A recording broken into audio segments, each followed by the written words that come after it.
Donna in Canada. Hello, Donna.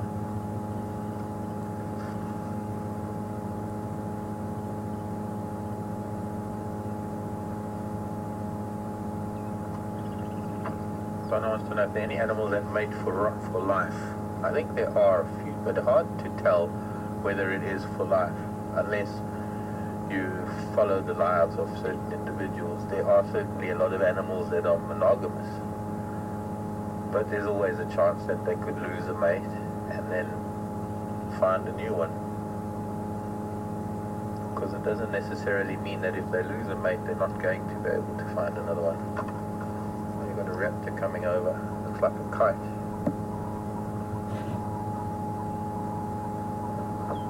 Something in its talons.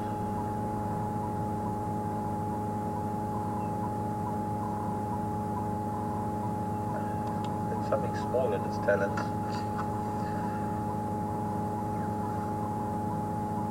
Yellow-billed kite.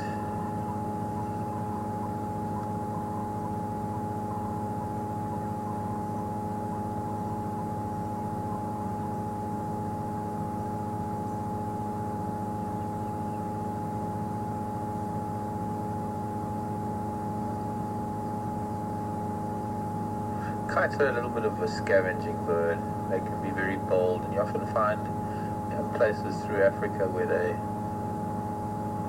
actually scavenge from humans, and they're even known to take food out of people's hands in some places.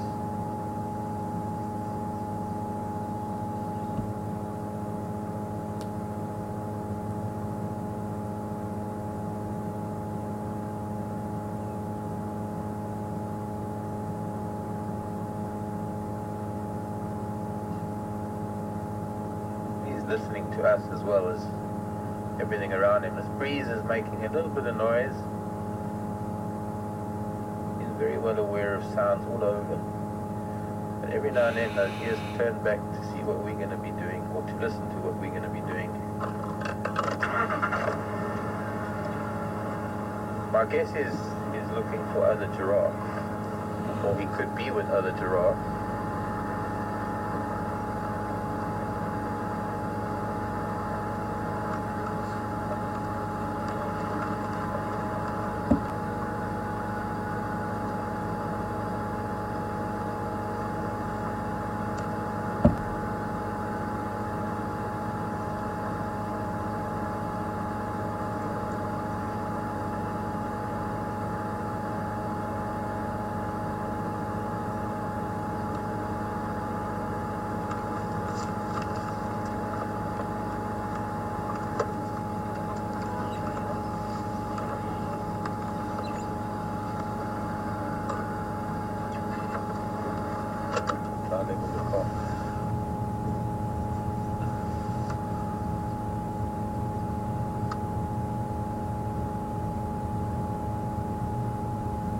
I can hear a squirrel chirping.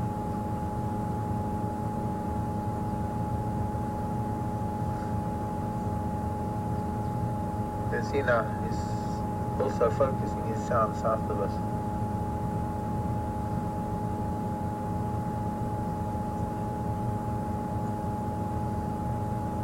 There's a squirrel alarming some way further south.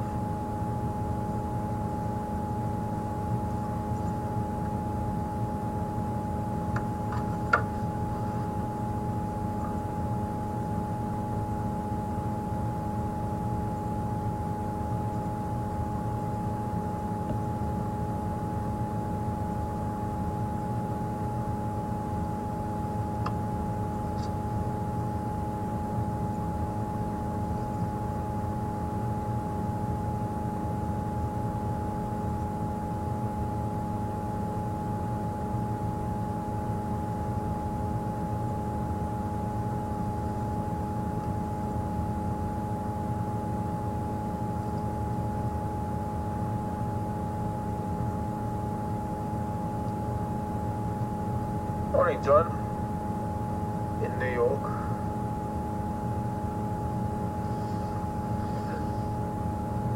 Okay, yeah, oxpecker is also further on. John is asking if giraffe usually travel in groups. Yes, I suppose you could say so, John.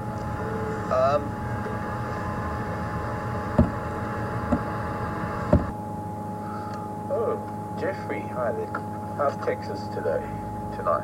Last night? You're behind us. Jeffrey wants to know, how do giraffes sleep? They don't really sleep, Jeffrey.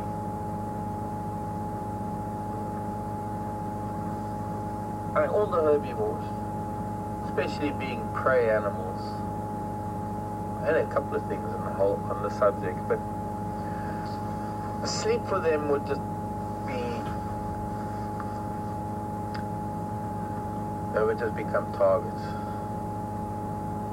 And there's another reason why they don't really sleep, not only because of the dangers that sleep poses by being unawares, but the fact is, being herbivores, they've got to be processing food all the time. They don't necessarily have to be feeding like this giraffe. He's eating a creeper at the moment. Only one of the cucumbers, the wild cucumbers that's growing in the acacia.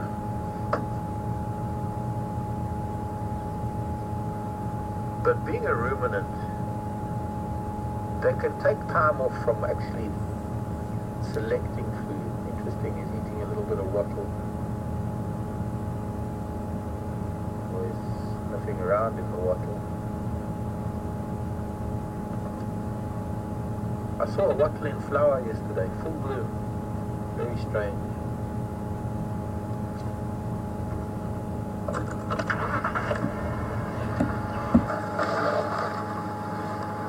What did Sherry ask?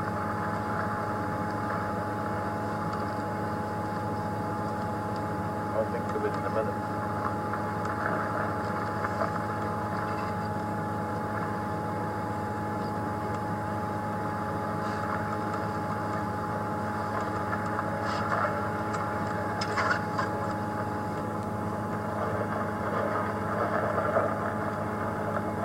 Fresh elephant tracks here past the den.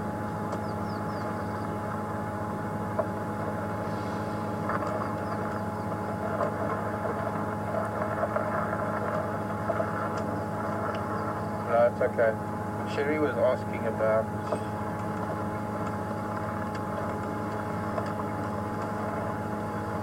Andre in Florida, how many offspring.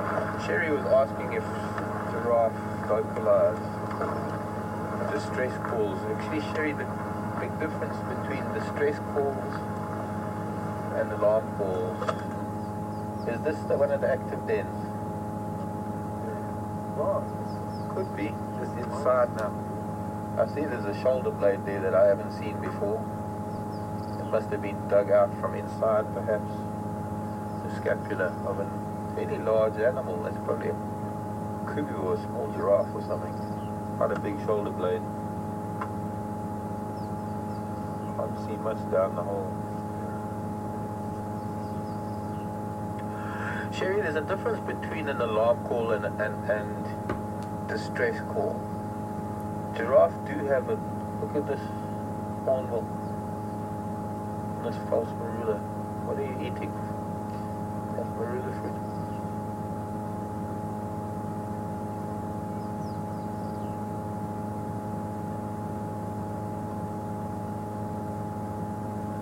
Distress calls are something that happens when an animal is dying, and yes, I suppose giraffe, there is a bit of a distress call, but they do have grunts and sort of like sneezes as alarm calls, but they don't have a very well developed vocal cord. In fact, it's a very rudimentary vocal cord.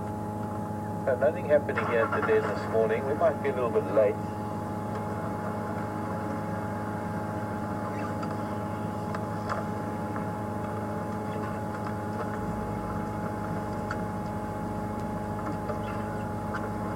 They might be in bed already.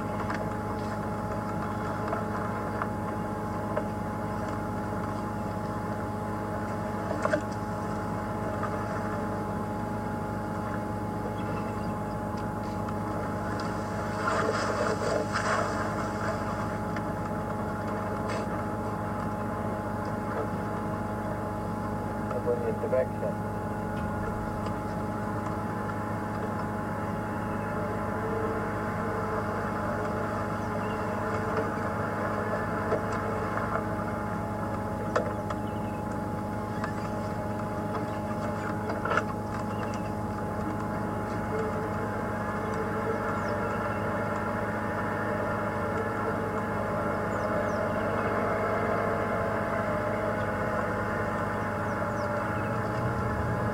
Andre was asking how many offspring in a lifetime for giraffe.